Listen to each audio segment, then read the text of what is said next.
Porque defendo que o meu livro 52, acabado de editar, tem de entrar em todas as casas do país e do mundo e ser lido, escutado, digerido como o pão outro, até expulsar das nossas mentes o demónio, que são a fé e a teologia dos cristianismos, a começar pelo católico romano imperial papal.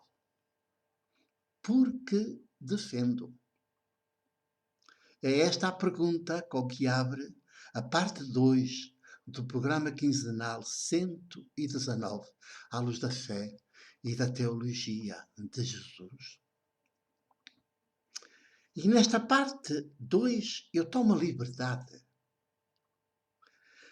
de partilhar convosco o título do capítulo 6 do Evangelho de João, que neste livro é apresentado logo a seguir ao Evangelho de Marcos, que é o primeiro e o mais antigo de todos. Hoje é indubitável. Mas o primeiro dos 4 evangelhos, que são em 5 volumes, não se esqueçam. E também, além do título, vou dizer os dados, ler para vós os dados para desencriptar o capítulo, porque neste livro cada capítulo de Evangelho é precedido de dados para desencriptar esse capítulo. Entender, portanto, o texto desencriptado, que ele foi escrito em linguagem encriptada por comunidades clandestinas.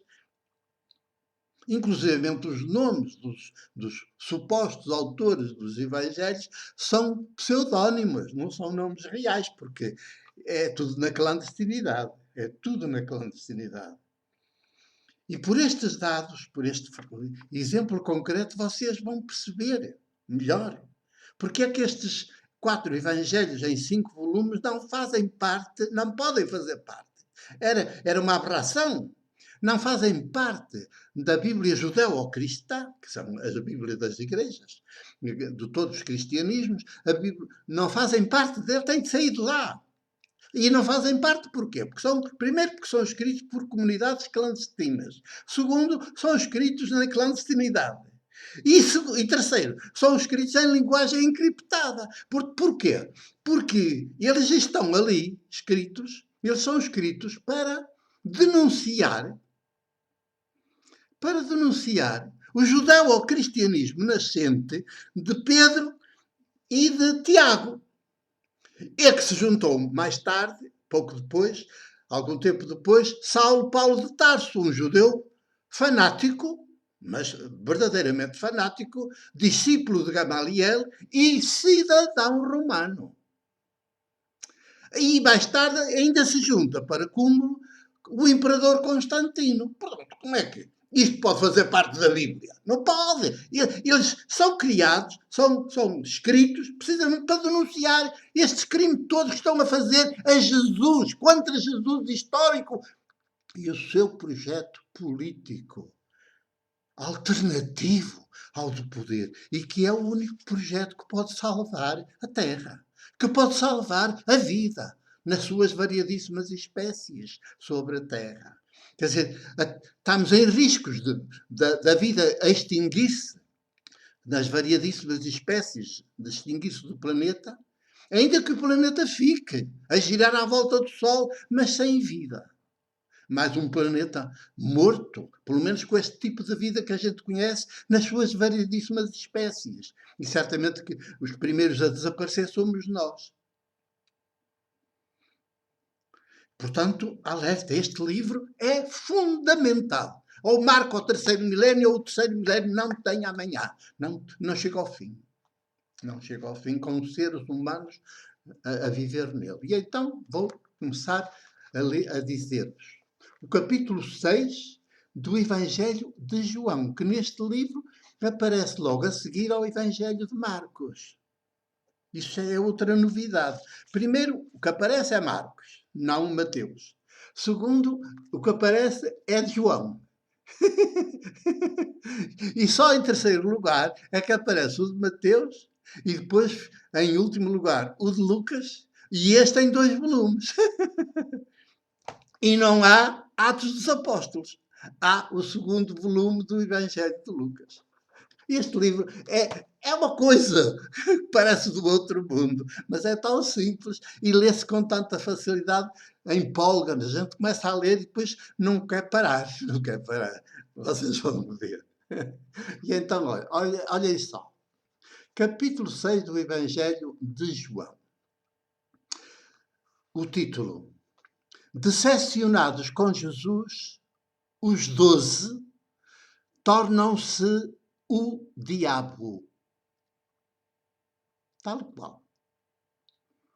Depois, dados para desencriptar o capítulo, este capítulo 6. E os dados dizem assim: é o capítulo mais longo deste Evangelho. Jesus já é, sobretudo, clandestino.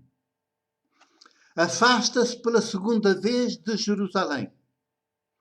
Quando pela terceira vez lá voltar pela Páscoa dos dirigentes dos judeus, já não voltará mais a sair.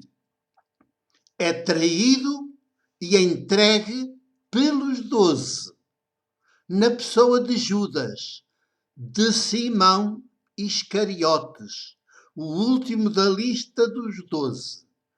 Nessa altura, age como filho ou discípulo de Simão Pedro, o primeiro líder do grupo dos 12. O final deste capítulo já o anuncia.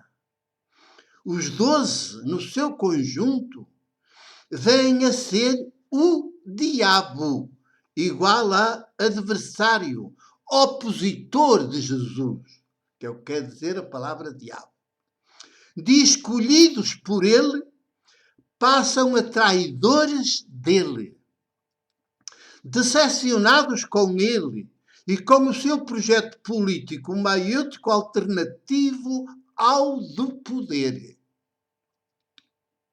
Neste capítulo fala-se daquilo que é conhecido como a multiplicação dos 5 pães e 2 peixes. Mas esta narrativa é uma narrativa antropológica teológica. Não é uma reportagem jornalística. Mas de jornalismo percebo eu, porque sou profissional. Não é uma reportagem jornalística. Revela como há de ser, numa sociedade sem poder, a economia que alimenta em qualidade e em abundância a multidão. Entenda-se, todos os povos da terra, sem exclusão de nenhum.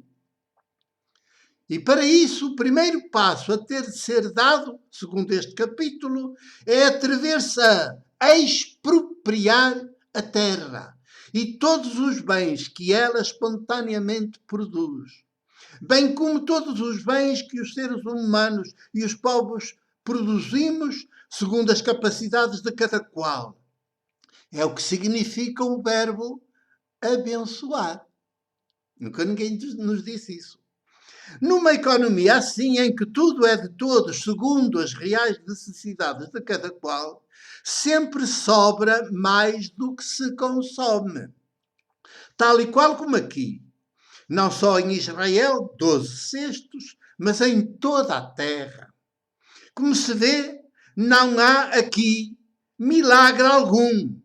Não há milagre, nunca há nos evangelhos. Há sim um sinal. Os verbos fundamentais são expropriar, igual a abençoar, produzir, repartir, recolher o que sobra para que nada se perca. As igrejas cristãs inimigas dos povos reduzem criminosamente esta narrativa, toda ela, a apontar para uma economia outra, amiga da vida dos seres humanos sem distinção, reduz esta narrativa a ritos, a missas com hóstias sem fermento, ou ceias do Senhor sem ceia. Uma parvoíce e uma blasfémia. Todos os cristianismos estão na continuação dos 12, não na continuação do Jesus histórico. De tão cegas, as respectivas igrejas nem veem que quanto mais ritos fazem, quanto mais missas e ceias do Senhor fazem, mais cresce a miséria no mundo. Os 12 querem fazer de Jesus Rei Messias ou Cristo e atiçam a multidão para que o aclame. Jesus dá-se conta e foge, sozinho para o monte. Quando depois, noite dentro, vai de novo ter com eles em mais uma tentativa de o recuperar para o seu projeto e eles até têm medo dele. Podemos imaginar a imensa dor de Jesus. Finalmente, vem o duelo teológico desarmado que Jesus provoca no dia seguinte na sinagoga de Cafarnaum. Este duelo vem a revelar-se mortal para Jesus.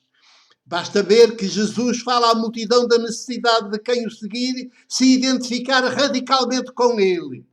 Os termos utilizados nesta narrativa antropológica teológica chegam a fazer estremecer de tão exigentes.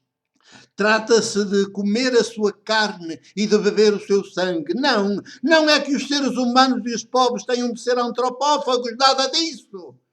Trata de sermos carne e sangue com ele. E o seu projeto político alternativo de sermos como e com ele atuação política, como se diz logo a abrir o Evangelho. Obviamente, não é esta a expectativa da multidão. O que ela quer é um rei, um chefe, um caudilho, um Messias, um novo David opressor, conquistador, explorador. Não querem ser sujeitos, senhores dos próprios destinos, religados uns aos outros. Perante semelhante exigência, a debandada da multidão e dos discípulos é geral. Restam os 12. Mas mesmo eles, como tolos no meio da ponte, sem saberem o que fazer. E quando Jesus os enfrenta e lhes pergunta: também vós vos quereis ir?